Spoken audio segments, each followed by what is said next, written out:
Hi everyone! So for today's video nga, hapting nga lang pala ako pumasok sa trabaho kasi biglang sumakit yung ulo ko. At dahil nga tanghali na dyan, wala na pala akong bigas kaya naisipan ko pumunta ng 7-Eleven para mag-withdraw at pumili na rin ng bigas. Dito na nga ako sa may 7-Eleven at wala siyang masyadong pila kaya naman mabilis lang ako nung nag-withdraw nung mga time na yan. Bali 3,000 yen nga lang pala yung withdraw ko dyan kasi bigas lang naman yung bibilin ko at yan lang naman ako sa Welcia bibili. Tinatamad na rin kasi ako pumunta ng Supa kasi medyo malayo at umuulan pa. Nandito na nga pala ako sa Welcia at bala ko nga din pala bumili ng mga kailangan para sa pagluluto ng spaghetti kasi nagki-crave ako ngayon. Actually, last week ko pa talaga gustong magluto ng spaghetti pero hindi matuloy-tuloy kasi nga kulang-kulang yung mga ingredients ko.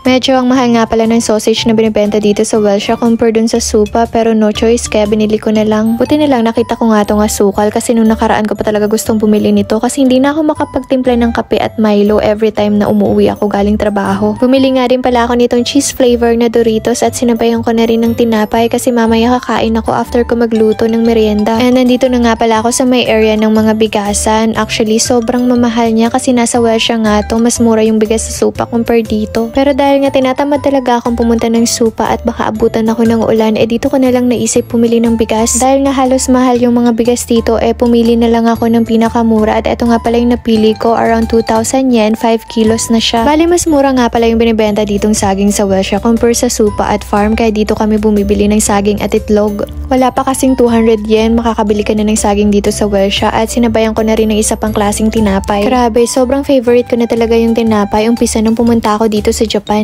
Actually, more on bread or tinapay nga pala yung kinakain ko compare sa kanin kaya ang nakukonsume ko lang sa isang buwan na bigas is 5 kilos lang. Pero depende pa rin sa mood ko kung kailan ko gusto kumain ng kanin. Pinaka-maximum na nakukonsume ko na bigas sa isang buwan is 7 kilos. Nandito na nga ako sa cashier para bayaran itong bigas at yung iba pang mga pinamili ko at bago yung lahat, tinanong ko muna yung cashier kung magkano talaga itong isang sakong bigas para sure. At sobrang natuwa nga talaga ako kasi akala ko nasa 2,500 siya, nasa 1,900 lang pala siya kasi naka-sale. Buti na nga lang ito yung bigas na nakuha ko kanina, naka-sale pa ako at mas nakatipid ako. Pagkatapos ko nga palang bayaran itong mga pinamili ko sa cashier ay pumunta na agad ako dito sa may area na to para ibalot itong mga pinamili ko sa plastic bag. Actually, nagmamadali na talaga ako ng mga time na yan kasi baka abutan ako ng ulan wala pa naman ako dalang kapote or payong.